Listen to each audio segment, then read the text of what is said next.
po ako maglambing mga kapsat pag pag alam ko na kumikita, pag may kinikita na yung jowa ko. Pero pag walang kinikita, walang trabaho. Mas nga dito!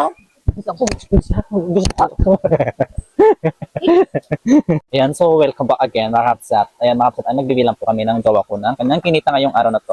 Actually, matumal ngayon, di ba ne? Matumal ngayon? Oo. Oo, matumal daw. Ba't matumal? Umuulan eh. Umuulan. Umulan. Eh, ba't nung nakaraan kahit umuulan, madami naman, naka 600 ka naman. Eh, ngayon, wala. Di po kasi matutumal eh. Diyab ko daw kasi matumal. Ganun ba yan? Pag diyab ko matumal? Oo. Ayan, so ito mga kapsat ang kanyang kinita. Malit po yung kinita niya ngayong araw na to. So, bali ang kinita niya mga kapsat ngayong araw na to is 280. Pero okay na yung mga kapsat, at least mayroon po siyang kinita ngayong mga kapsat. Nagpipiso niya kapsat. Actually, nabunod ko yung tagpipiso niya dahil pinambili ko ng kape at sa asukan at saka yung itlog niya. Kasi ulam niya is itlog lang mga kapsat. Dahil matumal ngayon, itlog ang ulam. Ayan, that's all. Thank you so much for watching. Follow for more. Actually, mga kapsat, naka-audit po yung kita niya. Ay, 21 days na ngayon. 280.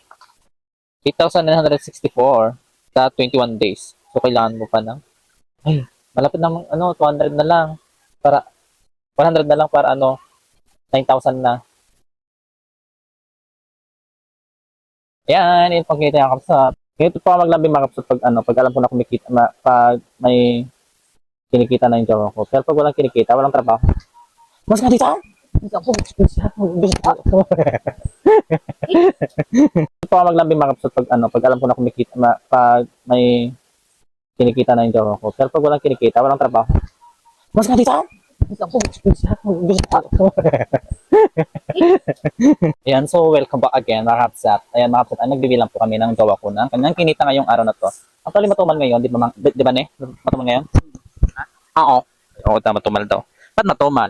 Umuulan eh. Umuulan. Umulan. Eh, ba't nung nakaraan kahit umuulan, madami naman, naka 600 ka naman. Eh, ngayon, wala. Di po kasi matutumal eh. Diyab ko daw kasi matumal.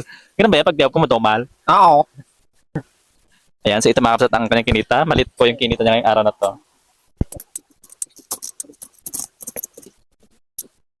So, bali ang kinita niya mga kapsat ngayong araw na to is 280. Pero okay na yung mga kapsat, at least mayroon po siyang kinita ngayong mga kapsat. Nagpipiso niya kapsat. Actually, nabunod ko yung tagpipiso niya dahil pinambili ko ng kape at sa asukan at saka yung itlog niya. Kasi ulam niya is itlog lang mga kapsat. Dahil matumal ngayon, itlog ang ulam. Ayan, that's all. Thank you so much for watching. Follow for more. Actually, mga kapsat, naka-audit po yung kita niya. Ay, 21 days na ngayon. 280.